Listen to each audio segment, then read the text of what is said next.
ಎಷ್ಟಣ್ಣ ಕಲ್ಲಂಗಡಿ ಅಣ್ಣ? ಕುಯ್ ಕೊಡ್ತೀರಾ? ಎಷ್ಟಾ? ಇಲ್ಲೇ ತಿನ್ನಕ್ಕೆ 20? ಒಂದು ಕೊಡಿ ನೋಡೋಣ. ಸ್ವೀಟ್ ಇರೋದು ನೋಡ್ಕೊಡಿ.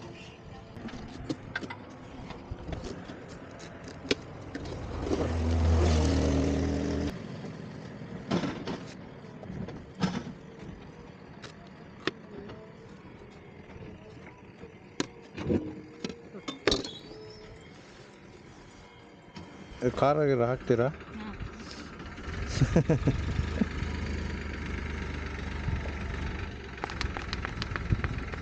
20 ರೂಪಾಯಿಗೆ ಇಷ್ಟೇನಾ? 20 ರೂಪಾಯಿ ಒಂದು ಪೀಸು. ನಂದೇ ಬೋಣ್ಗೆನೇನ ಗೈಸ್. ನೋಡಿ ಕಲ್ಲಂಗಡಿ ಹಣ್ಣು ಈ ಬಿಸಿಲಲ್ಲಿ ತಿನ್ನೋಕೆ ಒಳ್ಳೆ ಸಖತ್ತಾಗುತ್ತೆ. ಟೇಸ್ಟ್ ಹೇಗಿದೆ ಅಂತ ಗೈಸ್. ಕಲ್ಲಂಗಡಿ ಹಣ್ಣು ಸಖತ್ತಾಗಿದೆ ಗೈಸ್. ಕಲ್ಲಂಗಡಿ ಹಣ್ಣು ಈ ಬೇಸಿಗೆಗಾಲದಲ್ಲಿ ತಿನ್ನೋಕ್ಕೆ ಚೆನ್ನಾಗುತ್ತೆ ನೋಡಿ. ಒಳ್ಳೆ ನಾಟಿ ಕಲ್ಲಂಗಡಿ ಹಣ್ಣು. ಥ್ಯಾಂಕ್ಸ್ ಅಣ್ಣ. ಎಂತ ಕೆ ಜಿ ಲೆಕ್ಕಕ್ಕೆ ಮಾರೋದು ನೀವು? ಕೆಜಿ 35. 35?